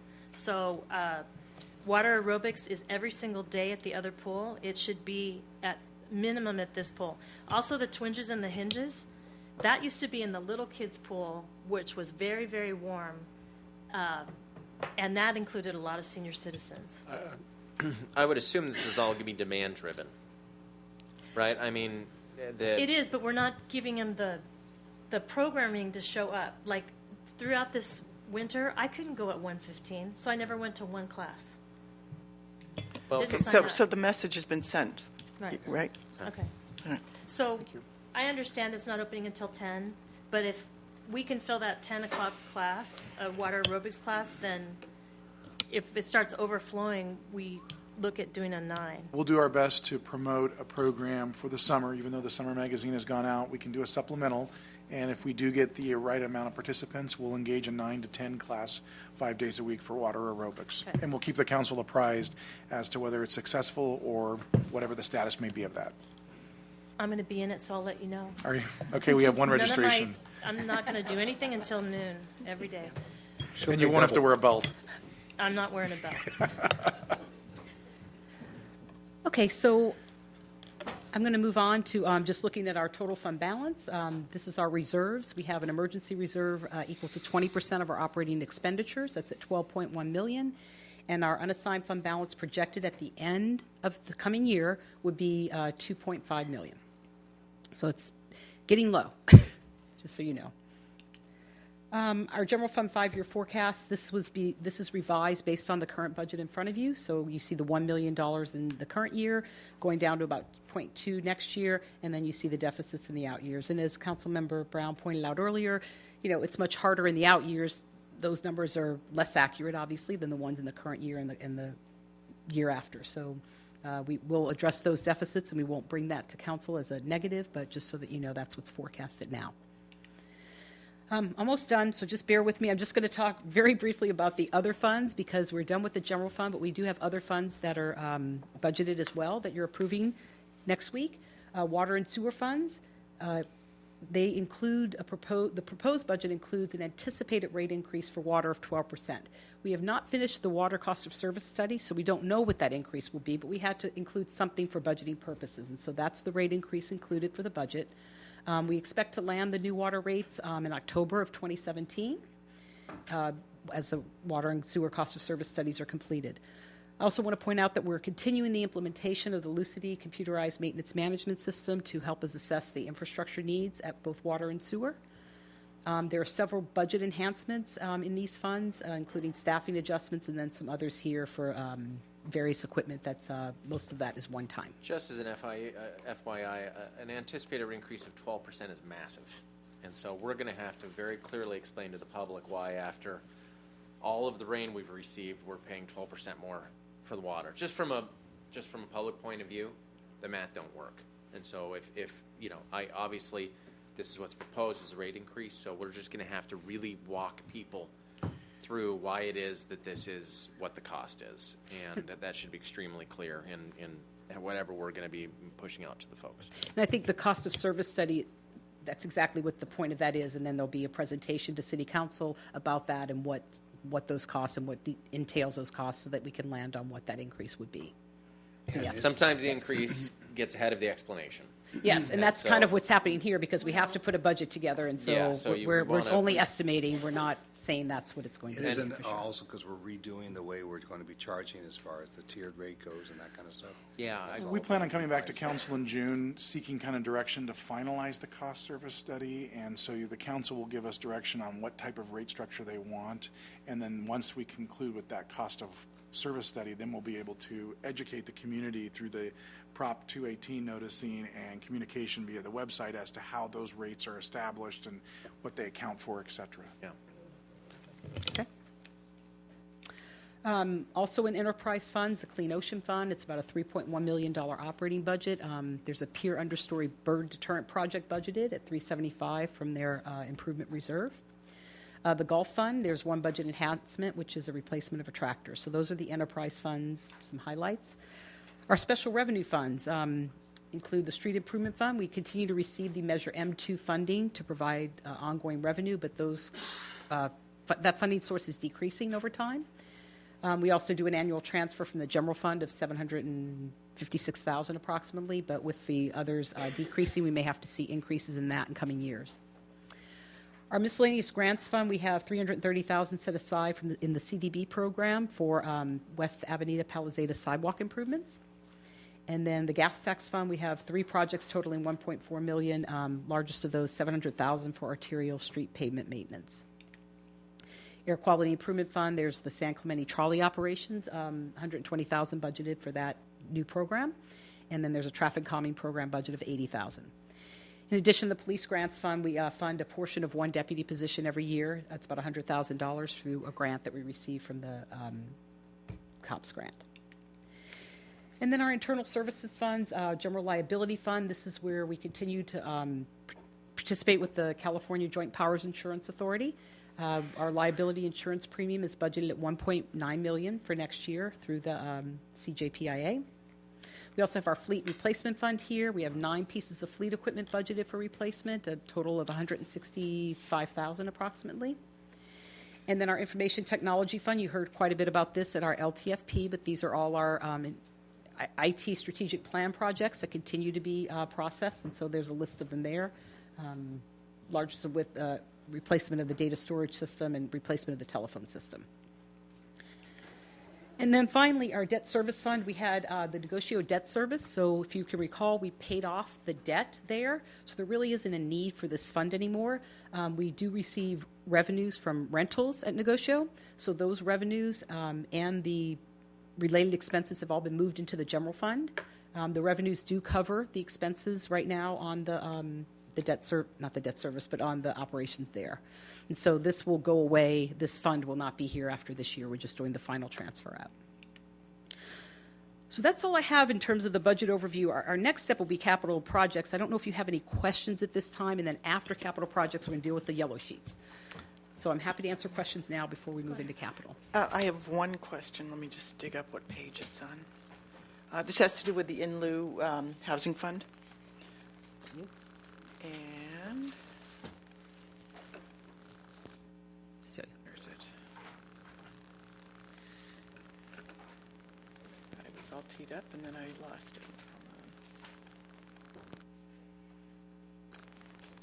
it. Okay, it's on page 57, the in lieu affordable housing fees. And what I wanted to know was how much is in that account in so our total? Community Development Director will Okay. speak to that. What this program does is developers pay instead of building the affordable units, and there's an expectation that we spend that money. So I'm curious, I see what's in the budget now, but how much do we have in the reserve or accumulated? The balance in the in lieu affordable housing account is $879,546.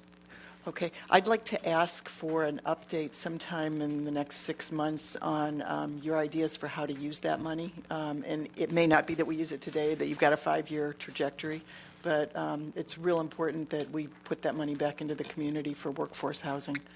Absolutely, and we do plan on bringing back to council sometime this summer a discussion about how to use those funds. We've got to begin the preparation of our next housing element for the HUD cycle, which will occur in October of this year. So anticipating that we will have new housing with the Sea Summit development come online this coming fiscal year, 17-18. That'll give us another chunk of money. And then in the following fiscal year, we'll have another set of dollars. So we do want to come back to council as part of the housing element discussion to talk about what to do with it. Okay. And I'd really like to encourage ways to leverage that money. So if there's a Habitat for Humanity program, or if there's some program out there that one of our dollars, translates to 5 in total, or even 2 in total, that would be really good for the city. Absolutely. But I would like that to be a priority, make sure that we're watching that money and putting it back into the community. Okay, great, thank you. I have a question. I don't remember what page it was on. It was a long weekend of reading this. But I saw somewhere where we show a decrease in our legal fees. We reduced the budget for legal fees for $25,000. Can someone tell me how we got to that decrease from what I'm looking at? Well, legal fees are spread over many departments, so a decrease of 25, that had to be in a smaller department, and it's probably that there was one item in the current year that occurred, and then it's not occurring in the next year. Okay, because our legal fees are obviously much larger. I thought it was just a general. You know where you saw it exactly? Yeah, I think we reduced Well, we settled the BPIF lawsuit. and added 3 more. Those aren't paid for yet, so. No, but there's no costs yet. So I think the specifically on page 106 of the city clerk budget, we took the 25,000 and moved it to general government. So it was just shifting it from one location to another, not a decrease per se. Yeah, I see that,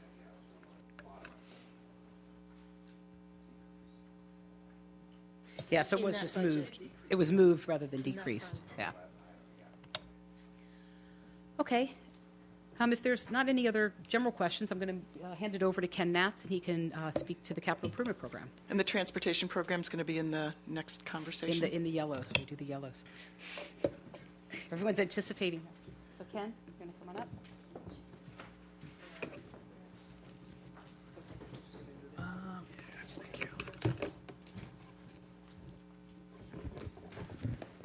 Good evening, Mayor and Council members. I'm Ken Natz, Principal Civil Engineer, Asset Manager. I'll be discussing the Capital Improvement Program summary this evening for the next proposed fiscal year 17-18 budget. Before we jump in to look at next year's budget, we just want to take a quick snapshot.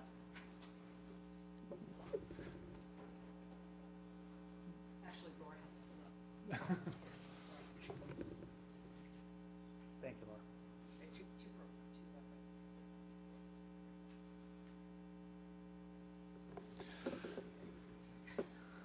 So before we get into next year, we'll just take a quick snapshot at our current status, where we stand in the current year, funding that's been approved by the council in previous budget years to realize some of the projects that are coming on to fruition and coming online. Total of 133 projects, $55.6 million. We have a cross-section of multiple projects in various disciplines of infrastructure, including transportation. We'd like to lump streets and mobility into this as well. Obviously, I think a lot of you have seen these projects going on in the community. Obviously, the water and sewer components, the underground infrastructure, the stuff that's out of sight, out of mind, big investments in that infrastructure, as well as the recycled water system. Continuing to work on the treatment plant. It's been under construction. I've been here for about 10 years, and I swear there's been 3 or 4 projects a year in that plant since I've been here. Lots of money being invested at the treatment plant. 25 years old. A new project, a data center investment in our information technology. $650,000 in our data center. You can see very robust modern data center to keep us uptime on time at all times. Moving right along to our facilities, obviously, least we forget the Ola Hanson Beach Club, and then right along into our park amenities, as well as some of our street assets and amenities that exist within our right-of-ways. So we're going to jump right into the fiscal year 17-18 budget. There's a total of 35 projects for a total of $13.4 million. You can see the major 6 subdivision category there on the pie chart. We've got water, sewer, parks and median, drainage, facilities and other improvements, as well as a large chunk there in streets. So I've got a cross-section here of the budget. You can refer to page 198 through 200. It has a listing of all the projects. It includes our 6-year outlay, and that is the listing of all the projects, the 35 projects in the CIP.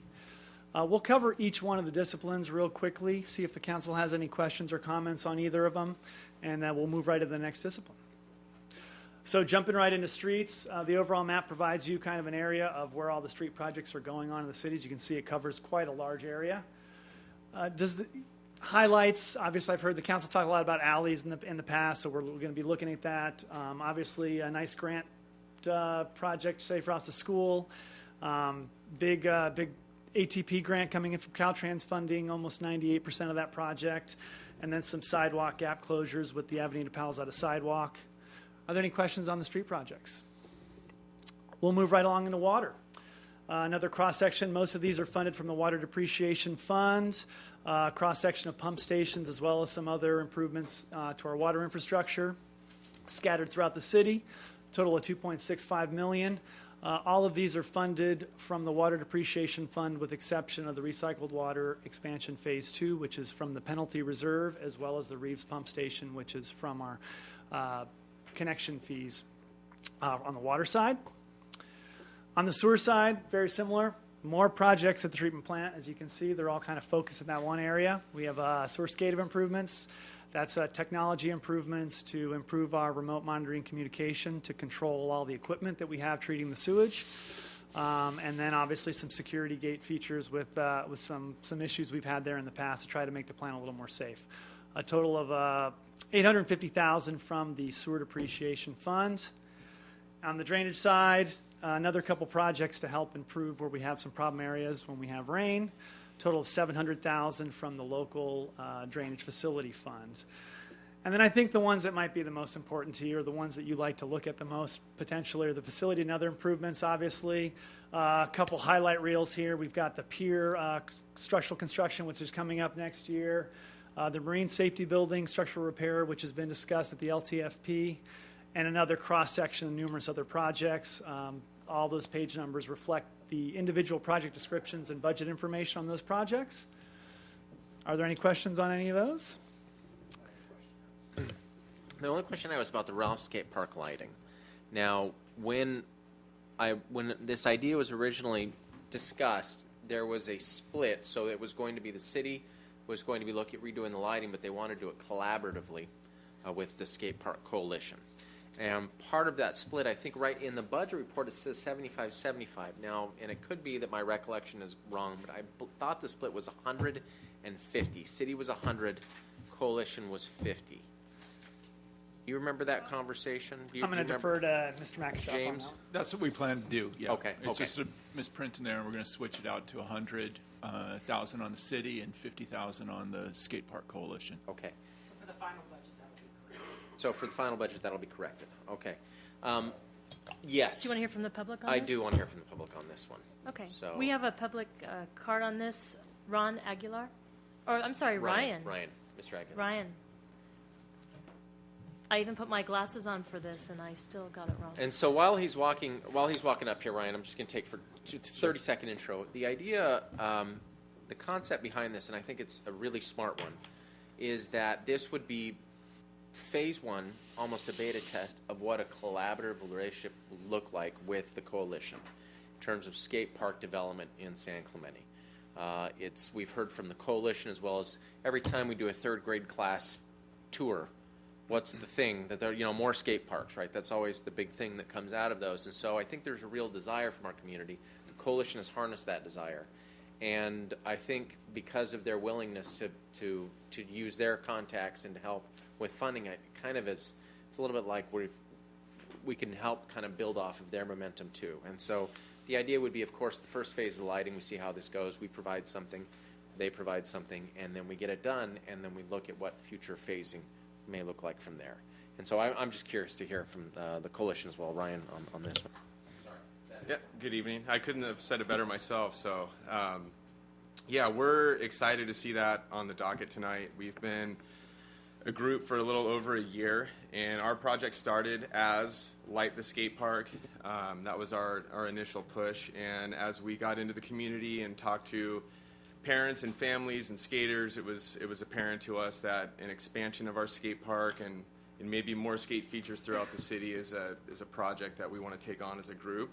I'm one of our board members, and we're excited to partner with the city. We're excited to do our part and to raise money, and we view this as a huge win for our group. I think it's going to be motivating for the people who follow us, for the people who've donated and given their time. I think that this is a project that we can get up there, get done, and show that we've made some progress. And it's also an opportunity for the city to see how we are to work with. You know, we're a responsible group. We're an organized group. We take a lot of pride in that. And yeah, we look forward to next steps. It's exciting for us. Thanks. Okay, thank you. So anyway, I think that's something that is a real positive win for our community. And, you know, my hope is that they'll be able to tap into the deep wellspring of different folks in our community who love skating, be able to step up with some donations, maybe even work with the foundation, which I believe they already are, and hit that amount in the next year. And it's something that we can start construction from there. Fortunately, we've got a lot of expertise in lighting, basketball courts and fields and things, so I think it's right in our wheelhouse. So I'm excited about that one. Throw that out there. Thank you. We'll be making that adjustment, bringing that back for the adoption. Moving right along into the maintenance projects. I like to call these projects the usual suspects. These are the ones that come before the council year after year. They're the sewer rehabilitation, the water rehabilitation, the major maintenance, the slurry seal, the sidewalk repairs. This listing is on page 201 of the budget. I've listed them all out here. Again, the city's fairly familiar with the majority of these. There's a couple exceptions here. Maybe the bridge trails, the steel bridge maintenance, which will involve the Mariposa Bridge coating to deal with the corrosion issues out there. And then as well as the San Clemente trolley operation to pay for the funding of the trolley. But otherwise, those are fairly straightforward projects that the council sees every year that really are to deal with corrective maintenance issues on the large majority of our big groups of infrastructure that are out there in our major categories. And with that concludes my presentation. How much are we spending on street calming, Street calming. traffic calming program? Let me take a look at.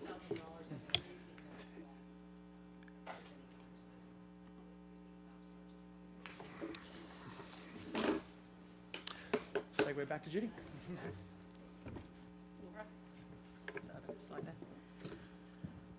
The other Hey, presentation. Ken, you do a great job.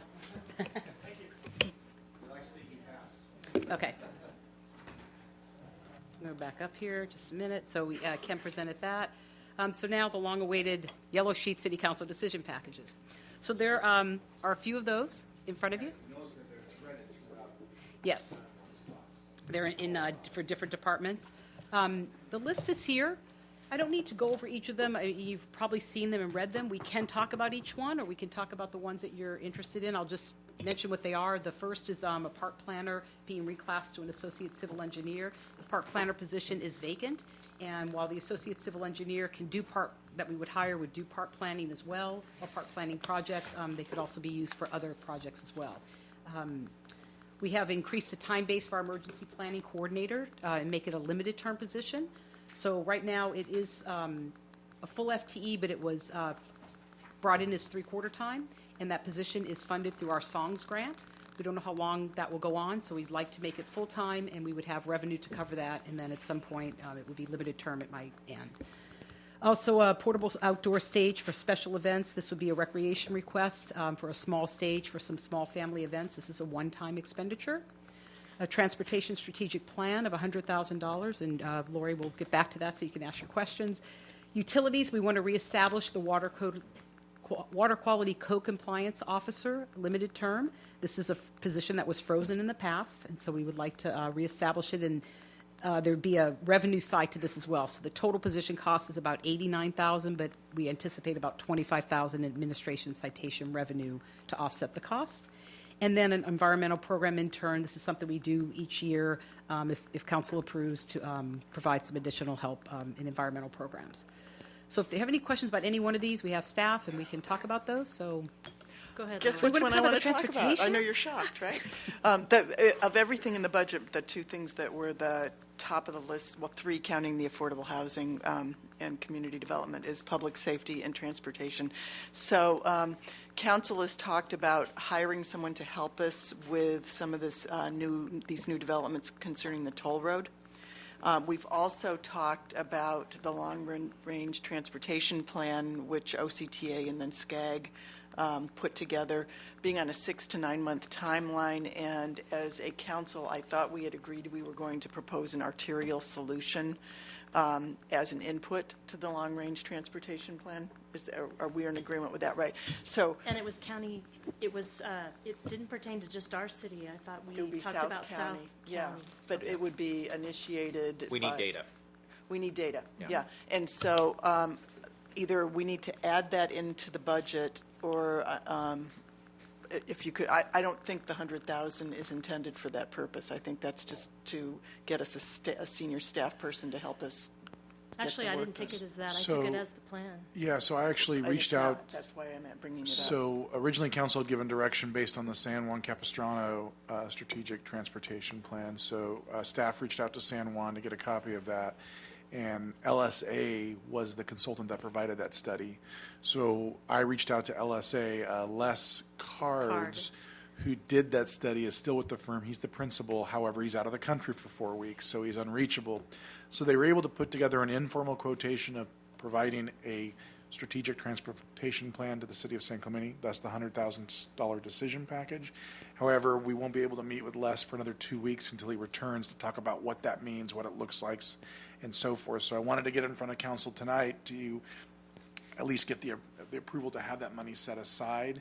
The other want was a strategic consultant to help with that as well, which staff isn't prepared to commit dollars to. We're still looking for that solution, meeting with different legislative advocacy groups, et cetera. So we will probably have something in the next 30 days relative to that.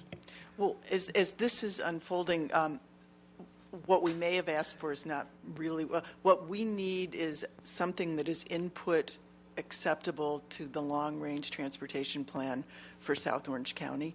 And the timetable on that is pretty much 6 to 8 months.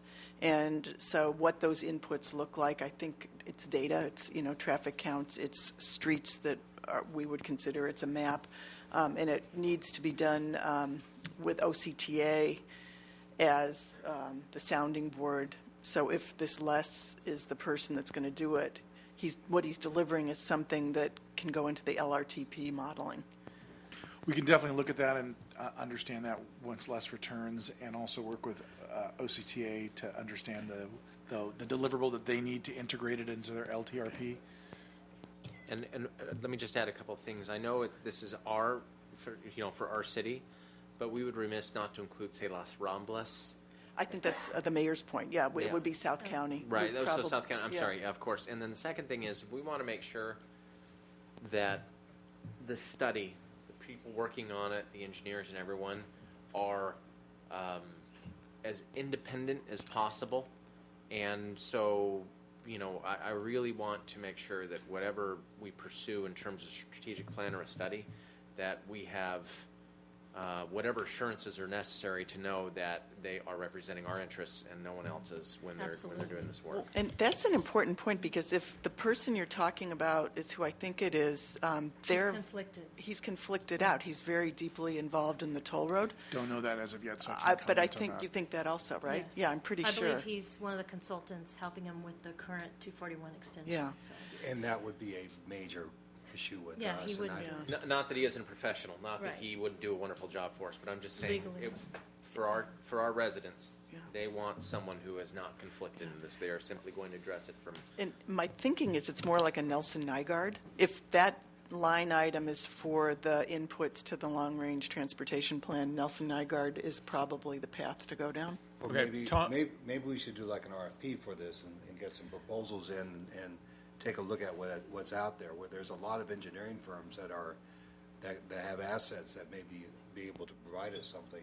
And I'd like to put it out there for them to bring to us, and we can take a look at what their thoughts are of what they can provide for us. Was Nelson Nygaard, they were going to do the visuals for us?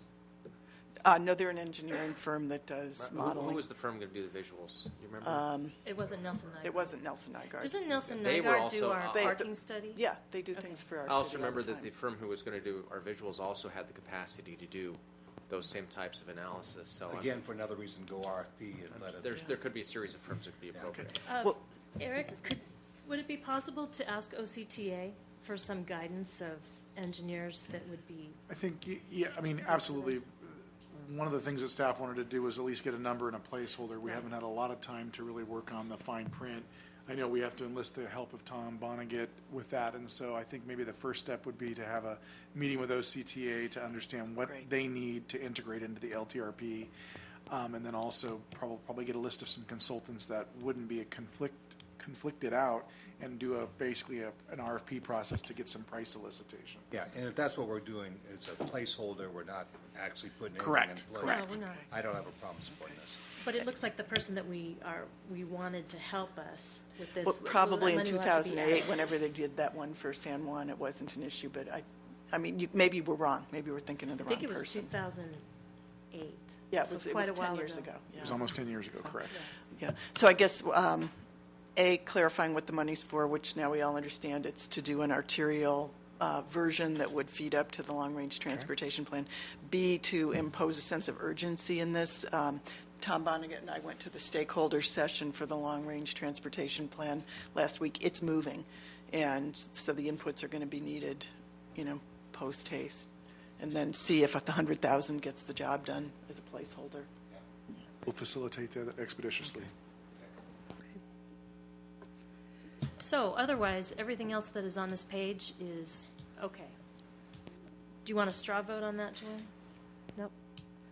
Okay. There's no action tonight, just hearing your direction. This will all be added into the adopted budget, and then next week when we come back, you'll see We the can go numbers to change another slightly. page. This is it. This There is we go. it? That's it.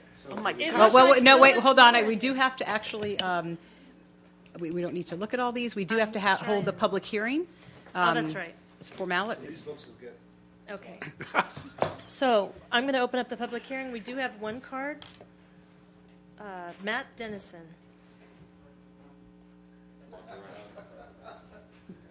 Matt, you can come up here any way you want to. Well, first off, Matt Dennison, lived in town for 56 years. The fire department used to be on a fire department reserve in San Clemente when there was a reserve. Cal Fire, I think, will probably do it better and cheaper for you than Fire Authority right now. I think you should think about when it does contract goes out, take an option. Go out there and see what's out there. You might be surprised. Because I do work with Cal Fire a couple of times, and you'll be surprised what they do. I know they don't have paramedics, but also think about paramedic ambulances. If they want a fourth person, maybe put a paramedic ambulance out there. When a fire truck goes out with a paramedic, that goes where you structure fire trucks. In other words, you can't fight fire. When that truck goes out, there's no more fire. When he just said a second ambulance goes out for a second medical aid, there goes half your city structural fire. Second thing, today I walked by Marine Science Building. Kind of nervous. I went by there. You never put a building on beach. Everyone knows that. It's not a good ground. Sand washes away. You notice this. Build a container, have a trailer every winter. You can pull it out, put your strike stands there. You don't need a building on there. It's nice to have a clock and see what time it is. I agree with that. I walk by there. Private vehicles of lifeguards are in the building.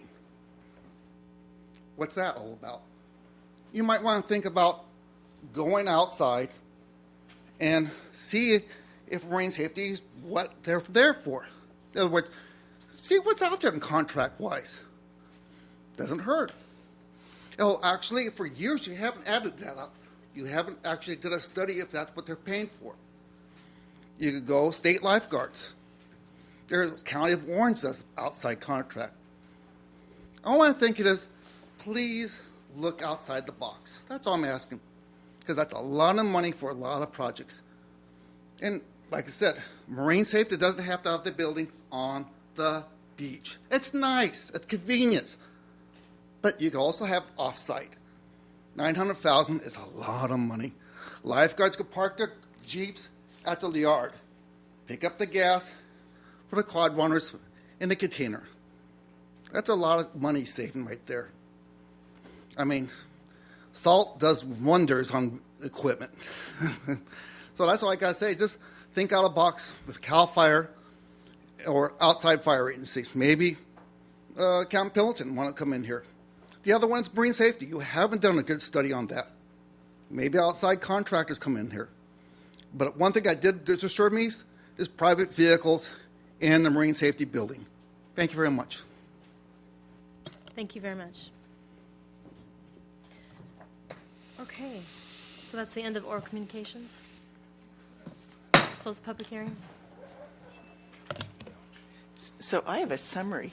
You want me to summarize? Okay, these are the 11 things. There's probably more, but these are the ones that came from us. One is expediting the transportation strategic plan. 2 is correcting the error or the division of expense for the skateboard lighting program and acknowledging that that's a beta partnership. 3 is getting an update on affordable housing and how we're going to deploy the collected funds. 4 is make sure that we manage the water rate increase of 12% in a way that the community understands what they're getting for that increase. 5 is revisit the aquatic hours, specifically with a sensitivity to seniors and the Ole Hansen Beach Club, and vet that through beaches, parks, and recreation, but and with a sensitivity to balance with the fact that we have 2 pools. The next one is make sure we have a line item of some sort for a 90th anniversary budget. The next one is give us your thoughts on, we've approved a placeholder for a recreation event for the recreation manager, but Island Nights versus Halloween and how that might work so that we're not competing with the CASA. Next is the dedicated maintenance program. How did we do? Could we get an update on that, because it's been a couple of years of Randy Little's magic. Next is for public safety, bring the matrix study to life with a special focus on data reporting and communication. Next is aquatics outsourcing, revisit that as an idea, recognizing that the idea that staff would manage it was contemplated before we had both pools up and running. And then finally, fast-track community development hiring, and let us know how we can help with that. I got one more. Okay. We have to come up with an updated BPR organizational chart to show yes. the dispersion of Thank you. service allocations. Oh, yeah, that was, I didn't write that one down. 2 charts. Public safety, yeah. Can Did we I add- get them all? Yes, can I add to, oh, now I lost my train of thought. You're not helping me. What was it? Okay, keep going. I had something to ask. Water aerobics from 9 to 10. I'm going to get Did you you- 40 people to go to that class. Did you get the 150 split? Yeah, that was the second point I made, yeah. And the fact that that was a beta project. I know. And that it's also page 268, not page 266. Real quick, I remember what I wanted to add is my concern when we're looking at fast-tracking, trying to hire for community development, is that I think our future planning, I'm somewhat nervous about that and the strategic implementation plans for the general plan. If we have contract people, are they able to do future planning and they don't know our general plan? So I think we're going to be really leaning on our planning commission heavily, but I don't know how a contract person will do future planning for our city. So if you can come back and kind of tell us how that works out.